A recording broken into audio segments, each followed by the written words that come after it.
경찰은 윤소아 의원 테러 협박범과 미제 5대 테러 협박 사건의 연관성을 철저히 조사해야 합니다.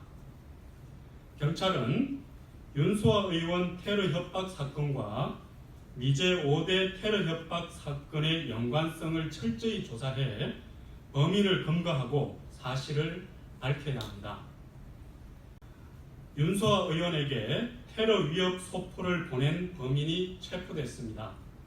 놀랍게도 거구 세력의 소행이 아니라 친북 극좌 성향인 한국대학생 진보연합의 핵심 관계자 한총련 의장 출신의 유모 씨의 소행으로 밝혀졌습니다.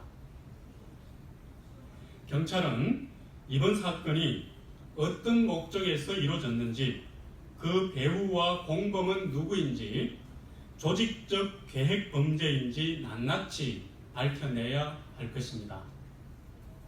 또 그동안 미제 사건으로 묻혔던 5대 테러 협박 사건과의 연관성도 함께 철저히 조사해야 하겠습니다.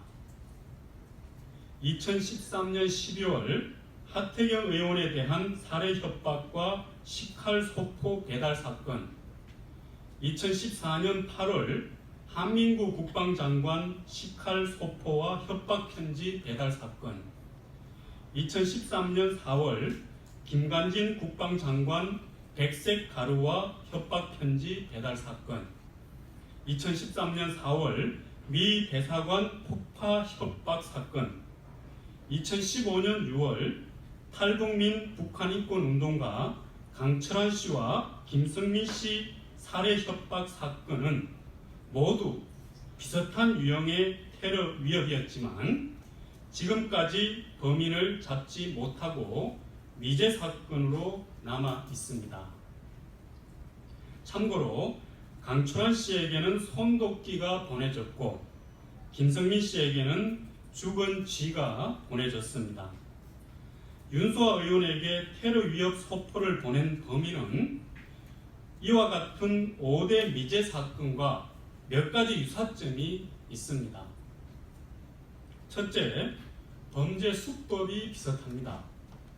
협박 편지와 함께 죽은 쥐나 손도끼, 식칼, 백색 가루, 압력 밥솥 사진 등 테러 상징물을 동봉한 행태가 유사합니다.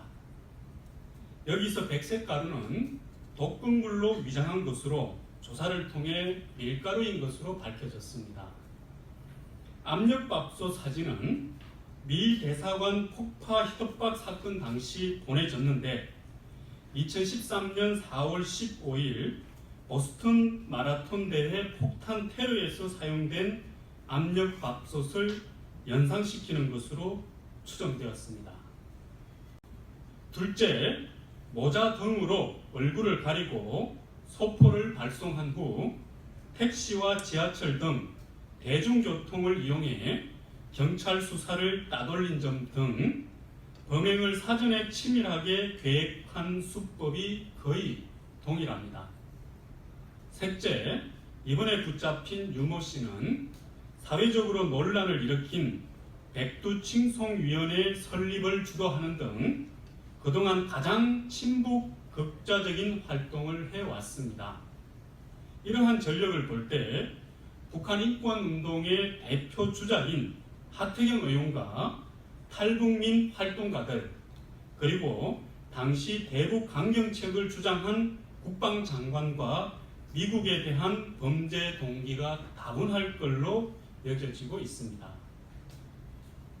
테러 위협은 우리 사회가 그 어떤 이유로도 용납해서는 안 되는 반사회적 범죄 행위입니다. 다행히 윤소아 의원에 대한 테러 협박범 검거로 영원히 미제 사건으로 묻힐 뻔했던 과거 사건들을 해결할 실마리를 얻게 되지 않았나 하는 점도 생각하게 됩니다. 경찰은 윤소아 의원 테러 협박범과 미제 5대 테러 협박 사건과의 연관성을 철저하게 조사해야 할 것입니다. 윤소아 의원에 대한 테러 협박범은 이렇게 검거를 했으면서 동일한 수법의 5대 테러 협박 사건이 여전히 미제로 남아있는 것은 경찰의 심각한 불명예입니다.